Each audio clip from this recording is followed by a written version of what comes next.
teratur dalam pergerakan gadget, berarti yang memang harus kita lakukan adalah coba kita lihat di sistem didik itu ada poin kebiasaan. Jadi memang untuk anak ini yang bisa kita lakukan adalah membangun kebiasaan. Kalau belum jadi kebiasaan akan sulit. Anak tahu kapan nonton, kapan tidak, sulit karena kontrol dirinya belum ada. Nah kita aja kontrol dirinya ada kurangnya. Niatnya cuma scrolling sebentar. Oh ya, udah sejam. Mana kontrol diri ya, halo gitu. Apalagi anak-anak nggak bisa kita berharap mereka bisa. Jadi memang harus kebiasaan kita bangun.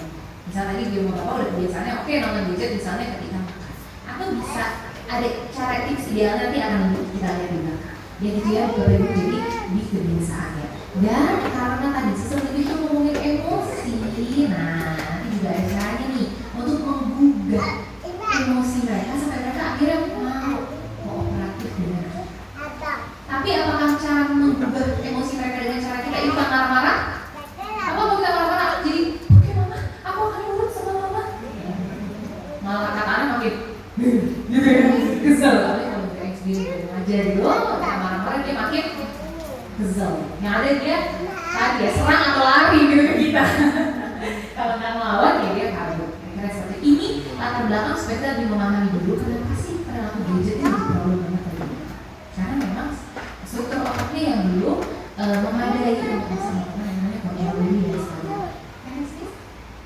Nah, sementara kalau kita biasanya nih kalau zaman kita dulu kita nurut banget nggak sih sama orang tua?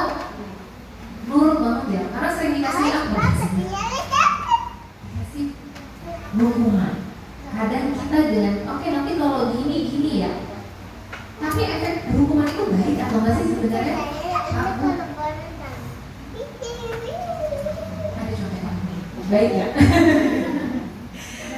Ternyata banyak sekali penelitian semakin kesini yang membuktikan bahwa hukuman itu membawa dampak negatif. Yang pertama, kita jadi mencontohkan perilaku agresif. Jadi kalau misalnya, oke, jangan nonton gadget kalau nanti masih nonton nanti sentil, cewek. Itu dilakukan bahwa maksa itu boleh ya, melakukan kekerasan itu boleh. Nanti giliran anaknya melakukan itu ke temennya, kita lagi yang repot gitu ya. Sebaiknya kita tidak memberikan hukuman supaya kita nggak melakukan kekerasan agresif. Yang kedua, kalau anak dihukum memunculkan rasa takut. Dulu kita waktu ada yang pernah dihukum oleh orang tuanya dulu? Bapak Ibu? Apa dihukum apa?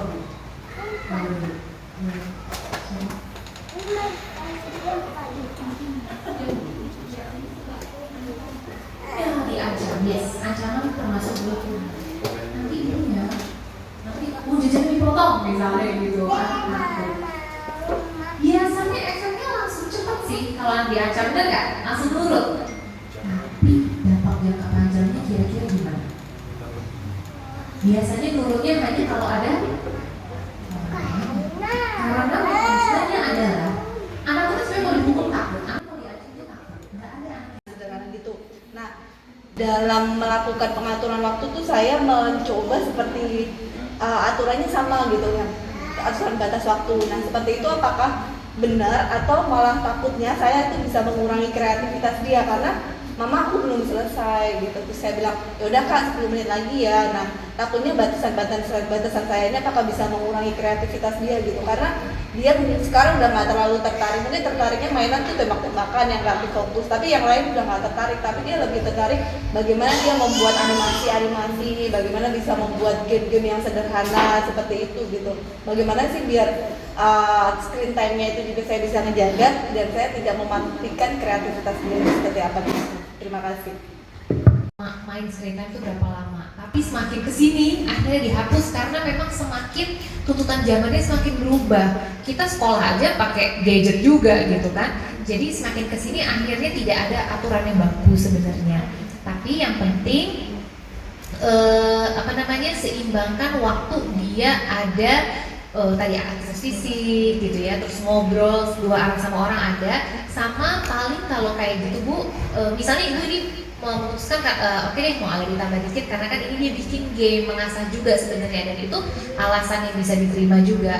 Tapi paling nggak yang harus ibu perhatikan adalah dia tidak misalnya setengah jam straight menatap layar. Jadi kalaupun misalnya mau, oke deh, karena dia lagi seneng bikin game dan itu mengasah ininya, edukasi misalnya untuk melakukan itu 1 jam, tapi ada break-breaknya. Jadi di 15 menit break dulu, meregangkan tubuh, matanya juga beristirahat, nggak natap layar, sekitar mungkin 5 menit, nanti balik lagi. Itu boleh. Kalau untuk aturannya sendiri nggak ada yang baku, jadi monggo ibu atur. Tapi yang penting tadi prinsipnya seimbangkan dengan aktivitas fisik, aktivitas berkomunikasi gitu ya, bersosialisasi, sama dikasih break-break aja bu. Jadi tidak straight 30 menit langsung nggak berhenti gitu natap layar. Nah itu yang mau kita hindari juga untuk kesehatan matanya. Menjawab bu. Terima kasih.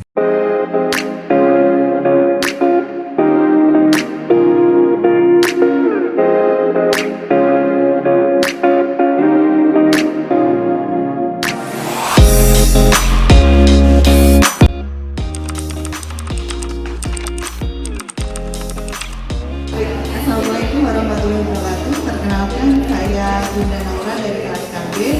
Saya sangat senang sekali adanya program kelas parenting ini karena di dalam sekolah itu tidak hanya anak yang harus belajar ya, tapi kita sebagai seorang orang tua harus juga belajar untuk bisa membersamai anak untuk mengoptimalkan perkembangannya. Jadi saya sangat terima kasih sekali kepada sekolah yang telah memfasilitasi salah satu program yaitu seminar parenting yang dilakukan setiap bulan. Semoga bisa berjalan dengan baik sehingga kami sebagai orang tua mempunyai bekal untuk bisa membersamai anak. Terima kasih. Wassalamualaikum warahmatullahi wabarakatuh.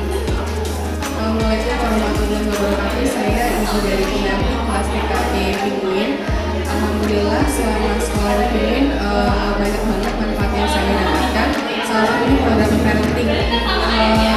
Kemudian saya memang dengan seiring perkembangan zaman kita bisa mendapatkan segala sesuatu yang baik dari hasil parenting yang diadakan oleh sekolah Pinguin, dan itu memang sifatnya secara rutin. Terima kasih TKP Pinguin sudah menjembatani kami dan memfasilitasi kami dengan adanya kelas parenting ini.